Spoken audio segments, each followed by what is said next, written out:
fearful things he saw, in order that he may also tell how he found guidance, and first began to discern the real causes of all misery. He comes to a hill, and seeing its summit already bright with the rays of the sun, he begins to ascend it. The way to it looks quite deserted.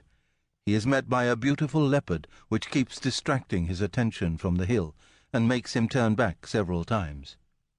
The hour of the morning, the season, and the gay outward aspect of that animal give him good hopes at first, but he is driven down and terrified by a lion and a she-wolf. Virgil comes to his aid, and tells him that the wolf lets none pass her way, but entangles and slays every one that tries to get up the mountain by the road on which she stands. He says a time will come when a swift and strong greyhound shall clear the earth of her and chase her into hell, and he offers to conduct Dante by another road, to show him the eternal roots of misery and of joy, and leave him with a higher guide that will lead him up to heaven. In the middle of the journey of our life, I came to myself in a dark wood, where the straight way was lost. Ah, how hard a thing it is to tell what a wild and rough and stubborn wood this was, which in my thoughts renews the fear. So bitter is it that scarcely more is death. But to treat of the good that I there found, I will relate the other things that I discerned. I cannot rightly tell how I entered it, so full of sleep was I about the moment that I left the true way. But after I had reached the foot of a hill there, where that valley ended, which had pierced my heart with fear, I looked up and saw its shoulders already closed with the rays of the planet that leads men straight on every road. Then the fear was somewhat calmed, which had continued in the lake of my heart the night that I passed so piteously. And as he, who with panting breath has escaped from the deep sea to the shore, turns to the dangerous water and gazes, so my mind, which was still fleeing, turned back to see the past that no one ever left alive.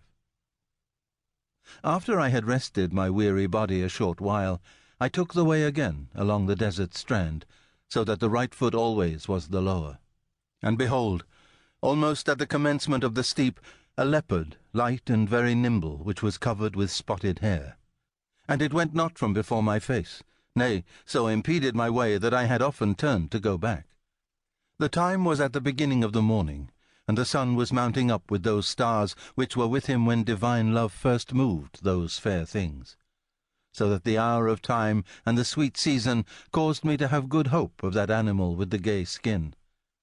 Yet not so, but that I feared at the sight which appeared to me of a lion. He seemed coming upon me with head erect and furious hunger, so that the air seemed to have fear thereat, and a she-wolf that looked full of all cravings in her leanness, and has ere now made many live in sorrow. She brought such heaviness upon me with the terror of her aspect that I lost the hope of ascending. And, as one who is eager in gaining, and, when the time arrives that makes him lose, weeps and afflicts himself in all his thoughts, such that restless beast made me, which, coming against me by little and little, drove me back to where the sun is silent. Whilst I was rushing downwards, there appeared before my eyes one who seemed hoarse from long silence. When I saw him in the great desert, I cried, "Have pity on me, whate'er thou be, whether shade or veritable man." He answered me, "Not man. A man I once was, and my parents were Lombards, and both of Mantua by country. I was born sub Julio, though it was late, and lived at Rome under the good Augustus, in the time of the false and lying gods.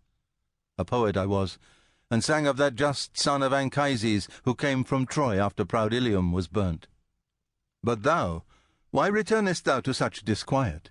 Why ascendest not the delectable mountain, which is the beginning and the cause of all gladness?